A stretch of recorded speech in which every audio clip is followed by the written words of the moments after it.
Fala galera, hoje aqui no canal Biologia no Papel a gente vai falar de ácidos nucleicos, vamos falar de DNA e RNA, ok? Essas duas moléculas que são a base de todas as características que nós temos nas células.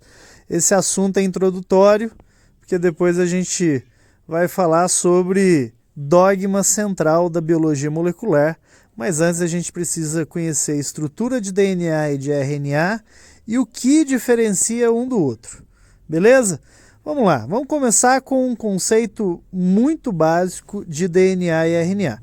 Os dois, apesar de terem algumas diferenças, eles têm uma característica em comum importante. Eles são formados por nucleotídeos. Nucleotídeos são moléculas, que formam os ácidos nucleicos. Os nucleotídeos, eles têm basicamente 3 moléculas formando. O fosfato, e aí moçada, isso aqui é apenas um esquema, beleza? Não tem nenhuma pretensão de ser uma representação fiel da molécula com a sua fórmula estrutural,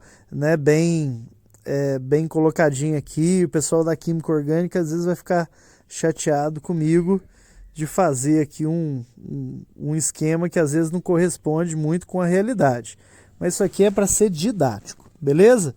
Bom, tem aqui o fosfato, ele está ligado a um açúcar, que é classificado como uma pentose, ok? Tem 5 carbonos, e é ligado também a uma base nitrogenada.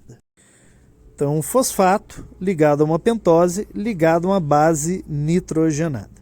Então vamos lá, primeira diferença de DNA e RNA, ok? Vamos lá para a primeira diferença, está na pentose. Existem 2 tipos de pentose compondo os ácidos nucleicos, Uma pentose que é muito conhecida, a ribose, ela está presente no RNA, inclusive dá nome ao RNA, ácido ribonucleico. No DNA é a desoxirribose, dá nome ao DNA, ácido desoxirribonucleico, ok? Então essa é a primeira diferença, a gente encontra ribose no RNA e desoxirribose no DNA, beleza? Então primeira diferença aí já pontuada dos 2 ácidos nucleicos. Vamos lá para a segunda diferença. Quando a gente fala de nucleotídeo, o nucleotídeo é formado por uma base. E existem aí 5 bases nitrogenadas. Essas 5 bases nitrogenadas, importante que a gente saiba o nome delas. Então vamos lá. Adenina, a timina, a guanina e a citosina. E ainda tem ali a uracila, Depois explico por que eu deixei ela por último. Vamos representá-las com a letra inicial. Então A, T, G, C e U. Beleza? A primeira coisa é que timina só tem no DNA, é exclusiva do DNA.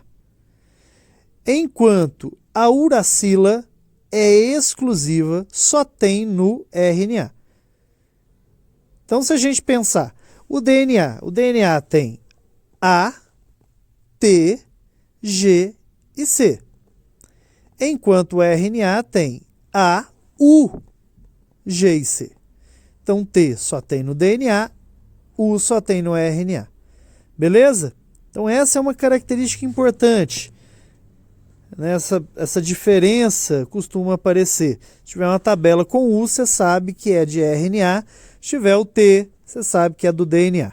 Bom, pensando nas bases, elas podem ser classificadas como púricas ou pirimídicas. As púricas, A e G, e as pirimídicas ou pirimidinas, T, C e U. Ok? Então, as purinas, A e G, e as pirimidinas ou bases pirimídicas, T, C e U. Bom, A gente sabe que uma base acaba interagindo com a outra. Então a gente sabe que A pareia com T, com 2 pontes de hidrogênio, e G pareia com C, com 3 pontes de hidrogênio. Isso aqui é o famoso Agnaldo Timóteo e Gal Costa. Se você estudou e não te passaram esse macete, você não estudou DNA, ok?